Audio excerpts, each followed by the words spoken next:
क्या मानवता के लिए और ईश्वर को प्रसन्न करने के लिए चोर का हाथ काटने जैसा कठोर न्यायशास्त्र रखना बेहतर होगा?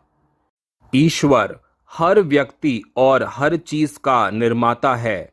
उसके पास अपार दयालुता है और वह अपनी रचना के प्रति हृदयहीन नहीं हो सकता। एक चोर घोर गरीबी के कारण चोरी करता है। समाज किसी व्यक्ति को आजीविका कमाने का कोई आसान अवसर नहीं देता है। समाज न्यूनतम अस्तित्व के लिए भी कोई सुरक्षा प्रदान नहीं करता है। एक व्यक्ति जिसे किसी विदेश देश में चोरी करने के लिए मजबूर किया जाता है, उसे दूसरे देश में सामाजिक सुरक्षा जाल मिल सकता है जहां वह एक सभ्य जीवन व्यतीत कर सकता है। इस प्रकार चोरी करना ईश्वर के विरुद्ध अपराध नहीं है, यह सामाजिक और राजनीतिक व्यवस्था की एक बीमारी है। एक चोर के हाथ काटना अन्यायपूर्ण स्वार्थी शासकों द्वारा आम लोगों को चुप कराने के लिए, डराने धमकाने के लिए अपनाई गई एक आतंकी रणनीति है। तब आम लोग डर के मारे कांपते हैं और अपनी जायज जरूरतों की बात भी नहीं उठाते हैं। क्या ये मानवता के लिए बेहतर होगा कि ईश्वर को प्रसन्न करने के लिए विवाहेतर संबंध रखने वाली महिलाओं को फांसी देने जैसा सीधा न्यायशास्त्र होना चाहिए? सभी पुरुषों और महिलाओं को जीवन से प्राकृतिक आनंद प्राप्त करने का अधिकार है। यह ईश्वर की देन है।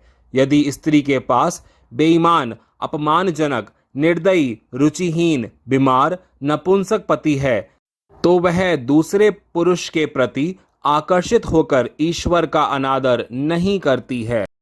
शीर्ष स्तर के शासक जो कई मामलों में बेईमान, अपमानजनक, निर्दयी हैं, अपनी महिलाओं को दैवीय अध्यादेश के नाम पर आतंक के तरीके से अपने अधीन करना चाहते हैं। प्रभावित पुरुष को केवल महिला को तलाक देने का अधिकार है और समाज केवल महिला को बिना गुजारा भत्ता के तलाक स्वीकार करने के लिए मजबूर कर सकता है। कोई अन्य सजा ईश्वर के खिलाफ अपराध है। हालांकि एक दूसरे के प्रति वफादारी आदमी और उसकी पत्नी के बीच एक स्थायी आनंद सुनिश्चित करती है और बच्चों की अच्छी परवरिश की गारंटी देती है और ईश्वर को प्रसन्न करती है। सुधारक राजा राम मोहन राय और पंडित ईश्वर चंद्र विद्यासागर ने ब्रिटिश सरकार के साथ हिंदू महिलाओं के शाश्वत सम्मान और पुनर्विवाह के अधिकारों को स्थापित करने के अपने संघर्ष में पाराशर संहिता के भजनों, श्लोकों का इस्तेमाल किया। क्या आत्मरक्षा के लिए हिंदुओं को हथियारों की जरूरत है? 14 वर्ष से अधिक आयु के सभी हिंदुओं के पास देश के कानून द्वारा कानूनी रूप से अनुमत कुछ हथियार होना चाहिए। गरीब से गरीब आदमी को भी अपने घर में लाठी रखनी चाहिए। शस्त्र रखने से आवश्यकता के समय साहस, स्वाभिमान और सुरक्षा मिलती है। साहसी व्यक्ति को ही ईश्वर का सच्चा प्रेम हो सकता है। हिंदुओं को किस तरह के समूह या लोगों को प्रोत्साहित करना चाहिए?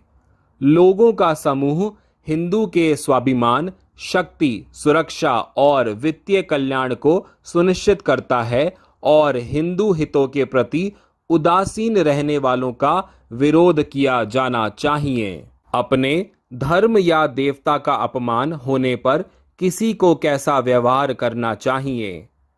जैसे कोई अपनी मां के हत्यारे के साथ व्यवहार करता है, उसी तरह ईश्वर या देवता का अपमान करने वाले व्यक्ति के साथ भी व्यवहार करना चाहिए।